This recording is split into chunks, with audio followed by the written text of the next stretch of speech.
Hello, everybody. This is Madison here at SGN, and welcome to another special election related episode of Radio SGN. Today, I'm going to be interviewing candidate Katie Wilson about her life's experience and policy platform as she runs for the Seattle mayoral seat here November 4th. So, without further ado, let's talk to Katie Wilson. All right, well, hello everybody. This is Madison Jones, managing editor here at Seattle Gay News, and today we have a very special podcast and video. We are interviewing the candidate Katie Wilson. Hi, Katie. Hi, great to be here, Madison. Thank you for taking the time to come to our office to talk with us today. But the first question I wanted to ask you, I went to the debate watch party at Neighbors last Friday, and Miss Texas and Harper Bazaar gave out your favorite book as a prize, the Long Haul. I just wanted to ask, what makes it your favorite book, and how does Horton's life story inform your advocacy work? Yeah, that's a great question, and I have a lot of favorite books. So this was kind of I was trying to think of one that had inspired me a long time ago when I was kind of a baby organizer, and this is one that came to mind. So this is the autobiography of Miles Horton, who was a civil rights leader, community organizer in the kind of early to mid 20th century, and it just tells the stories of kind of the labor movement and the civil rights movement through this one person's life. And I've just been, in my work, inspired so much by the labor movement of the 1930s and of course the civil rights movement. And I just think that personal story autobiography is such a powerful way to tell the story of social movements in a way that just really puts you there. I just found it really inspiring when I read it. And it tells the story of the Highlander Folk School, which is a kind of a hub for labor and civil rights organizing that still exists, I believe. But yeah. Yeah, I hadn't read the book before, just to prep for the interview. I was looking, for the Wikipedia, and I'd seen that Miles Horton had worked with Rosa Parks and Martin Luther King Jr. and stuff. So it definitely piqued my interest. I was looking on Seattle libraries if I could read it. So I might read that after this. Yeah, I highly recommend it to everyone. Yeah. I had read The Stranger's profile on you, and it had mentioned that you had lived abroad in the UK, that you had studied at Oxford. As an American who's also gone abroad to study and things, I was just kind of curious, what is the one thing you could take from the UK? It could be, anything from Cadbury chocolate to the NHS, but what would be the one thing you could just pluck from the UK and have in the US? Oh, that's a fascinating question. Well, I'm a big fan of digestive biscuits. Since you mentioned Cadbury chocolate, I just like food. Digestive biscuits are great. The city of Oxford is so beautiful, obviously has so much history, and I just have so many memories of wandering next to the canal and just exploring all these very, very old buildings. And Seattle is wonderful in a lot of ways, but being in a place that just has just centuries and millennia of history in its buildings is kind of a different experience. Yeah, and funnily enough, I believe we have digestive biscuits here. Oh, you can get them. Yeah. Yes. sometimes I try to make them to just recreate the feeling. But yeah. Well, so my next question's also in a very similar vein. I was going through your policy platform on your website, and I noticed a lot of the policies that you had on there were pulling inspiration from different international cities around the world. One of the things was the super block in Capitol Hill based off of Barcelona. Even though New York recently did congestion pricing, other cities like London and stuff had been doing that. So I was just kind of curious, in your view, what is the one big thing Seattle gets right and gets wrong in terms of its city planning compared to these different cities? I mean, maybe we start with what we get wrong, which is that I think a lot of US cities, we're just historically very car-brained. That goes back to, I believe it was in the early 70s when we had a chance to get a ton of federal funding for basically a subway system and that was on the ballot, and it was, I think, rather narrowly voted down. And I think that federal funding went to Atlanta for their MARTA system instead. So we kind of missed the boat on having a very highly federally subsidized mass transit system, and so we've been trying to play catch up, right? And I mean, I think I'll say that I think we're getting our light rail system right overall, despite the massive challenges that we have ahead of us with funding. And we've gotten our bus system right in a lot of ways, right? I mean, compared to many other US cities, we do have a fantastic transit system. And I was just talking to someone actually last night. I was down at the Tasvir's South Asian Film Forum event, and I was talking to someone a filmmaker from Austria, and he was really impressed with our light rail. He had come in and taken the light rail downtown, and he was like, "It feels so European." And I was like, "Wow, really? Okay." So yeah, I mean, I think that we're starting to get our mass transit system right after a kind of a slow start. I mean, that's a pretty high compliment to have, someone from Europe, from a country or a place that definitely has a lot more established mass transit than we do, to say wow, this is on par. We were just at Highland College yesterday, and the new light rail station is going to be opening right there in Des Moines. And yeah, me and my associate editor, we were so excited to be yes, more rail, it's going farther. I mean, it's very exciting. I remember when the Capitol Hill and UW stations opened, and then of course the more recent batch and then the East Side, and it's there's just all this lead up in terms of planning and construction and public discussion and funding and everything, and then when it actually happens and that new station opens and the city or the region just kind of opens up to you in this new way, it's really it's a magical thing. And it's also, I feel those moments are also, there's this surge of pride in our city and our region where everyone's just yes, light rail, yes, Seattle. So I think that's really special. My next question, I wanted to ask about your history with the Transit Riders Union. So again, to prepare for the interview, I was going through the Transit Riders Union website, looking at y'all's history. I'd seen that y'all had established it in 2011 to protect bus services that were under threat because of the Great Recession and things like that. So I wanted to ask, now this year in 2025, we're facing very similar kind of situations with federal funding cuts and another potential economic downturn.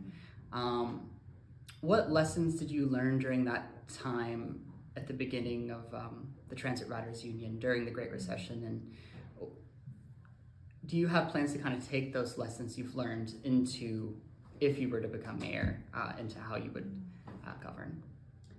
Yeah, that's a great question. So yeah, back in 2011, there was this threat of deep bus service cuts to our bus system. Many routes were in danger of being totally eliminated, and there was this kind of public outcry, and I and others got involved in the fight to save bus service, and that's what the Transit Riders Union grew out of.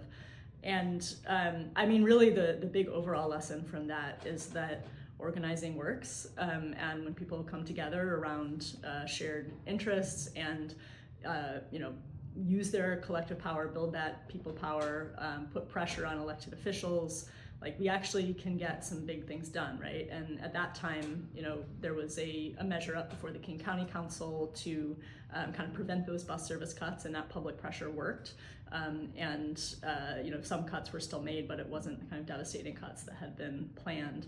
And then, the Transit Riders Union that grew out of that, we immediately got to work fighting for affordable fares, because Metro had raised fares several times in the few years because of those budget issues. And we ultimately won the Orca Lift Low Income Fare Program, built a big coalition around that. And now tens of thousands of riders around our region, use that program every single day.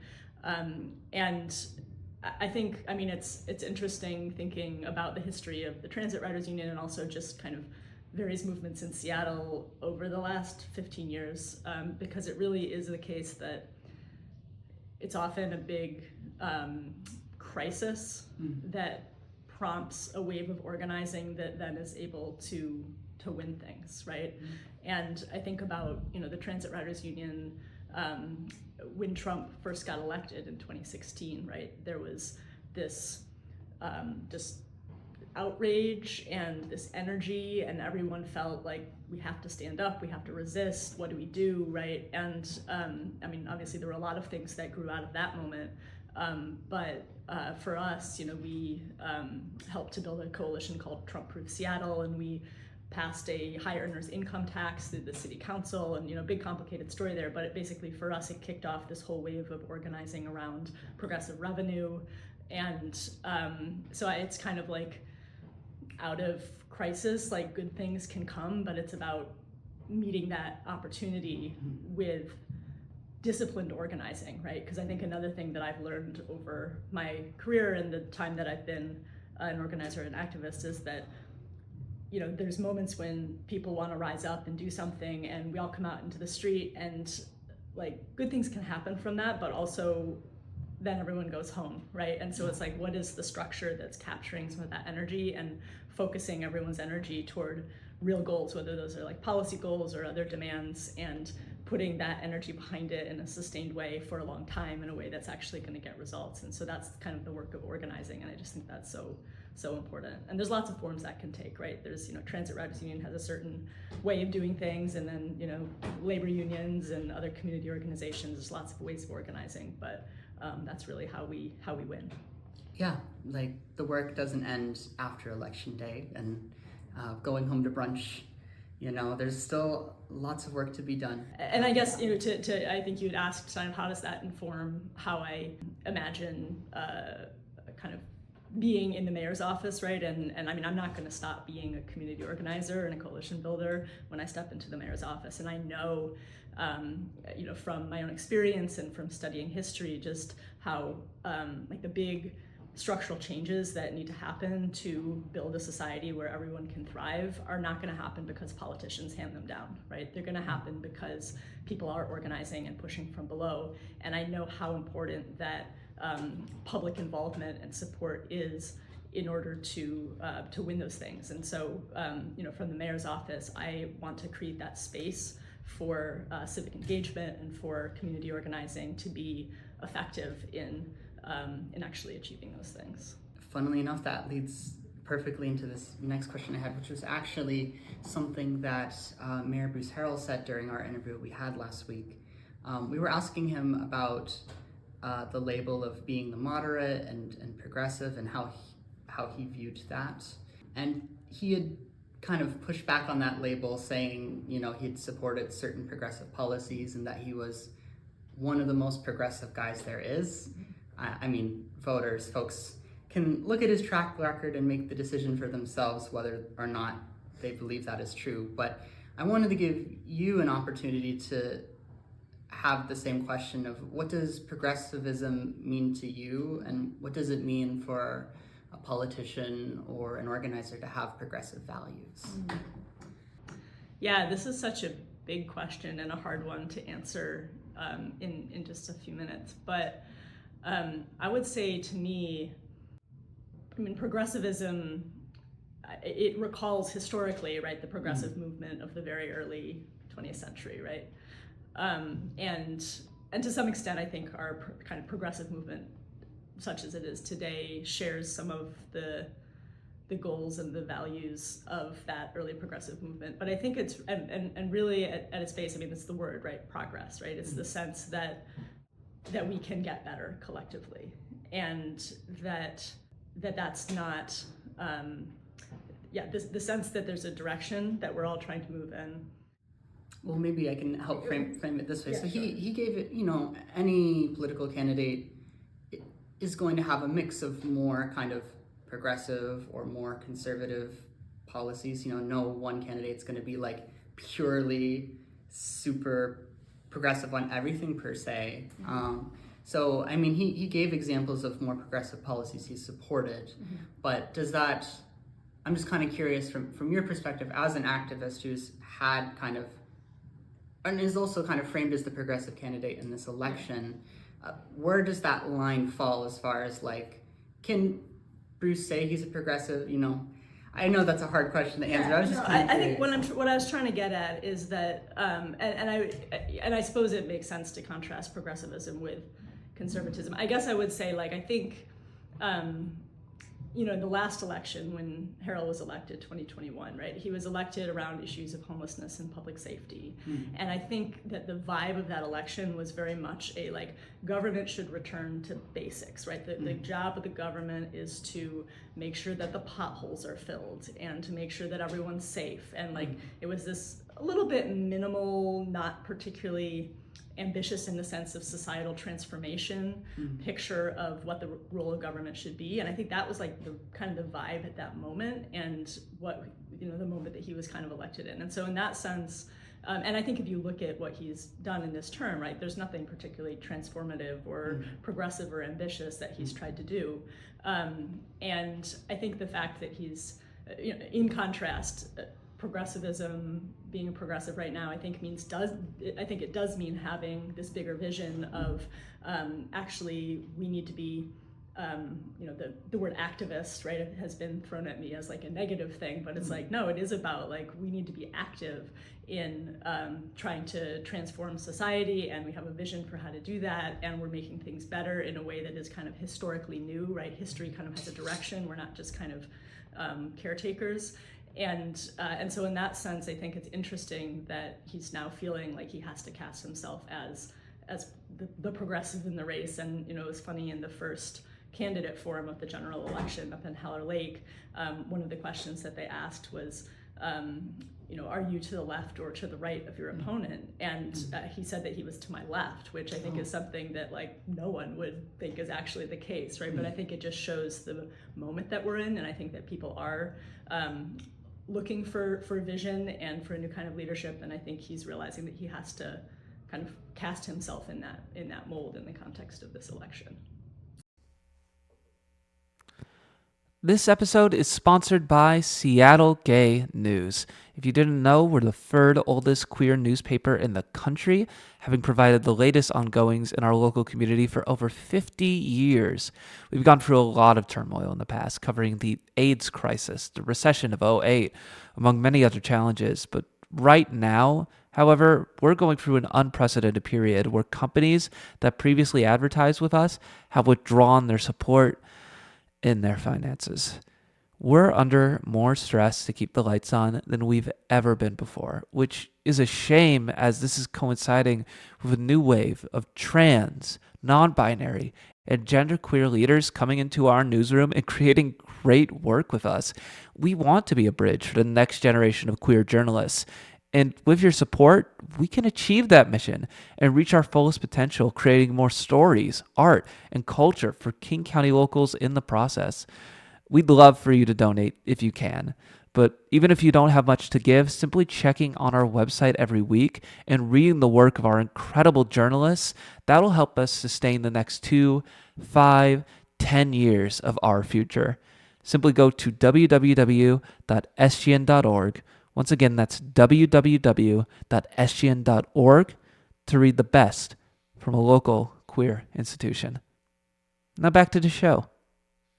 Yeah, certainly, in the broader American context, there's a huge demand for more larger change, especially in contrast to what the Trump administration is doing. Absolutely, and I think it's really, it ebbs and flows year to year, but I do think that this is something which, really since the 2008 global financial crisis has been just kind of building and building, right? I think there's more and more of a sense, especially among younger people, we have historic levels of income and wealth inequality. We have a climate crisis that we've just kind of utterly failed to step up to, either locally or nationally or globally. And so I think there is just this mounting sense of really things need to change in a big way, and where's the leadership that's making that happen?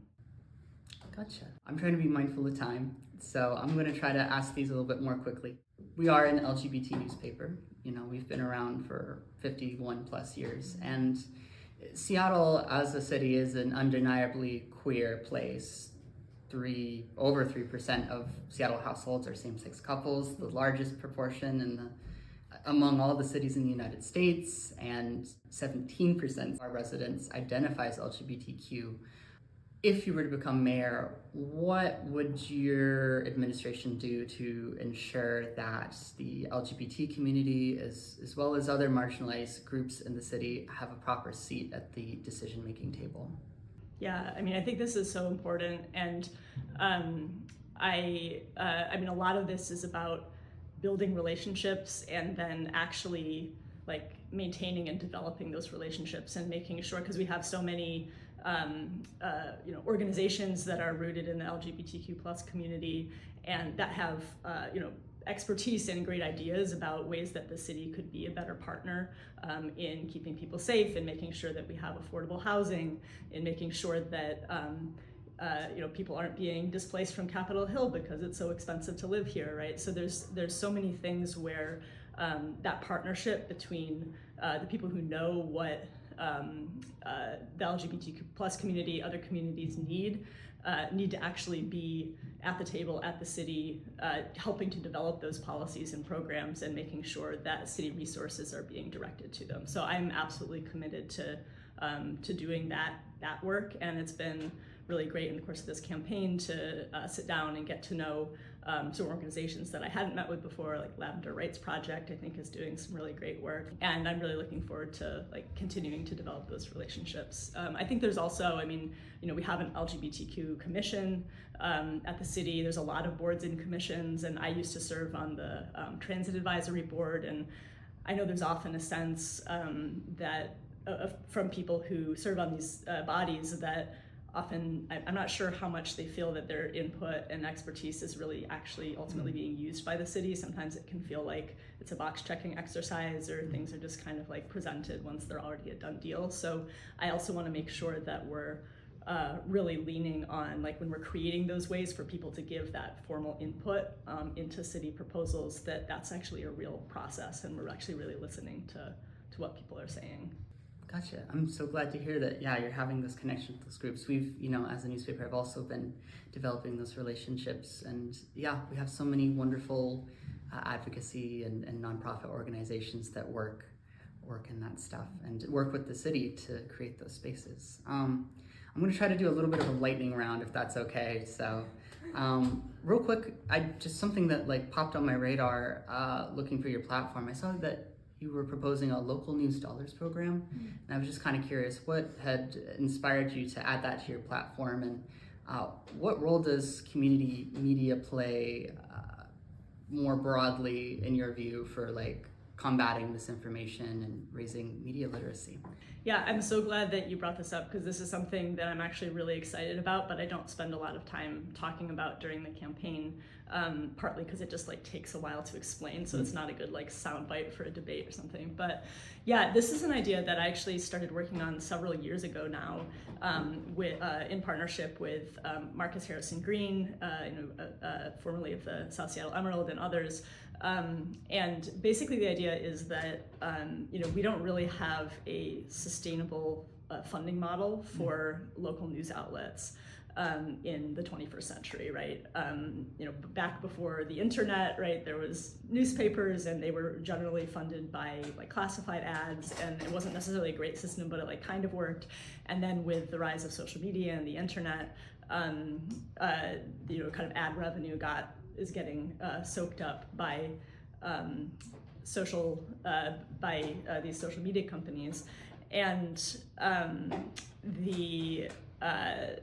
many countries around the world actually provide more public support for news, like recognizing that high quality journalism, news coverage is like a public good, and we can't have a functioning democracy if people aren't well informed.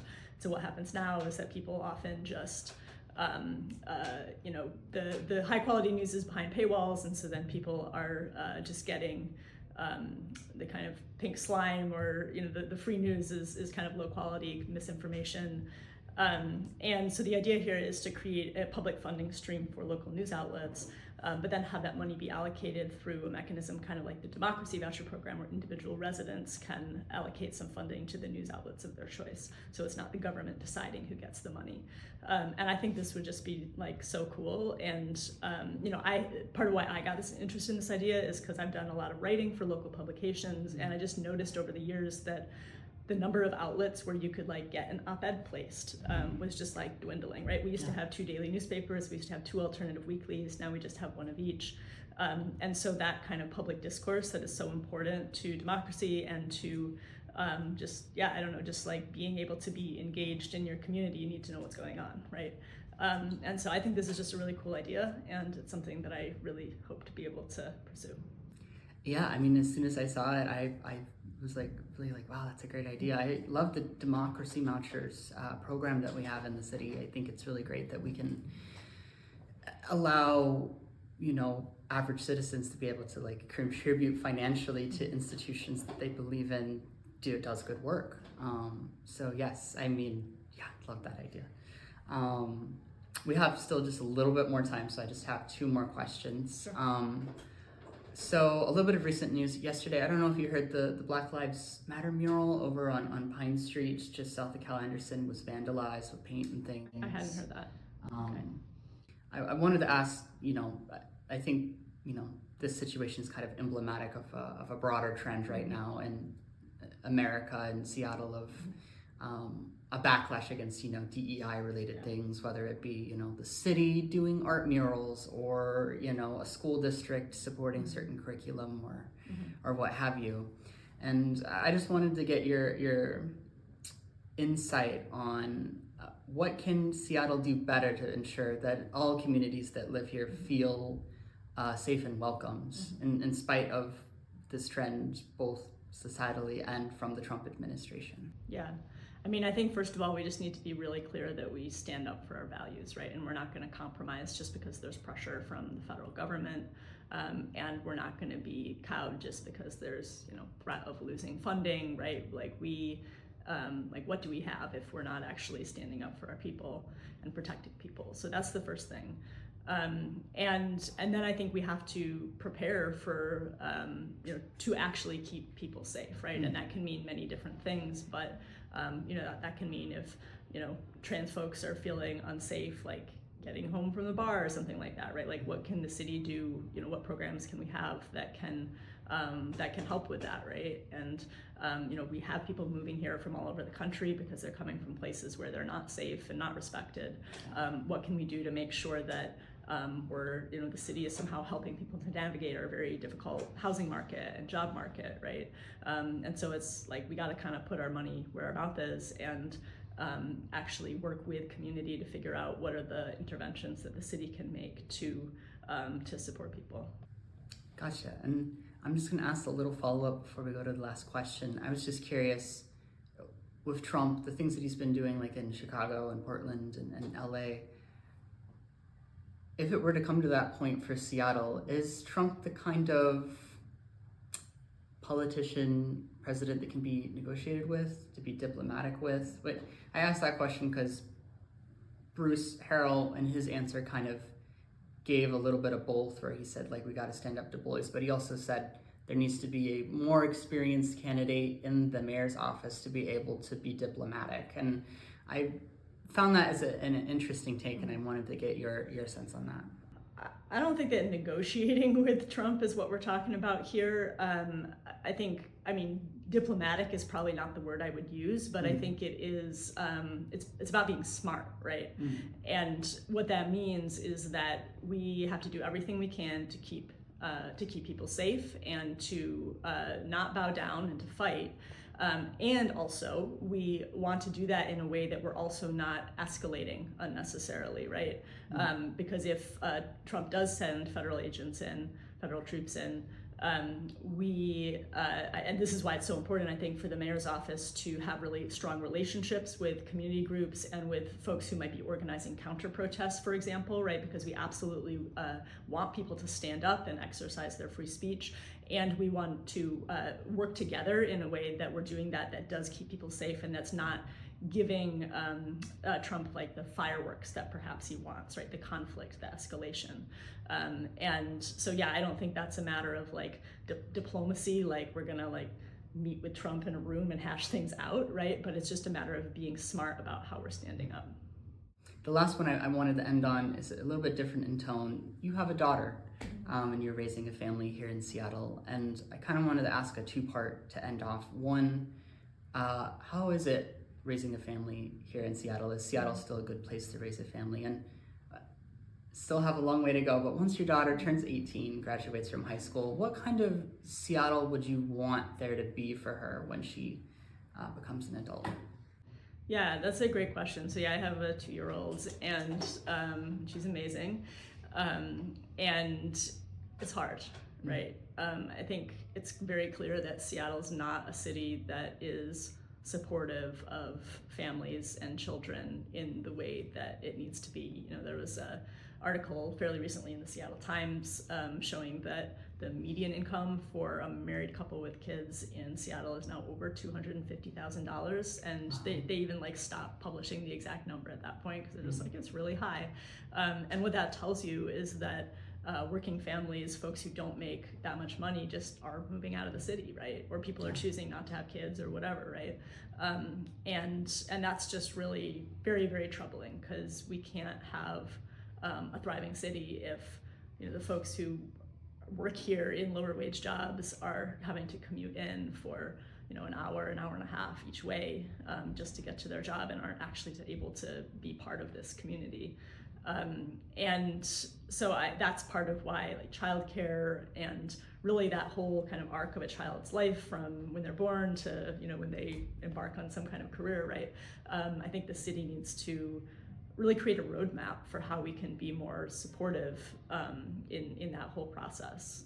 And so, yeah, it's hard. I mean, before I decided to run for office, my husband and I were just kind of like juggling our daughter back and forth. She didn't like, because it was so expensive to contemplate childcare. And so now that I'm campaigning, we're like, okay, we really need childcare. And luckily my parents are helping out a little bit to $2,200 a month. And it's just like paying another rent. Yeah, exactly. So it's really wild how difficult it is. And I mean, in terms of just the city more broadly, I mean, there's a lot of great things about Seattle for families too. I mean, we have a lot of great parks. We have a lot of great playgrounds, lots of fun places to like take your kid to. So we have a lot, like so much here that's really promising and wonderful. But if you can't afford to live here, then you can't like take advantage of all that stuff. It also makes me think about how we need to really make sure that our streets are safe for pedestrians and for people biking, and because it is a little terrifying being someone who doesn't have a car and is just out and about with my daughter. You know, she's got a little balance bike now, and so she loves just like riding around the neighborhood, but yeah, it's always terrifying. Just there's a lot of traffic danger. Yeah, we still have tons of traffic-related injuries and deaths to this day, and so yeah, there's a lot of work to be done. Well, thank you so much for coming and speaking with us. I really appreciate you taking the time.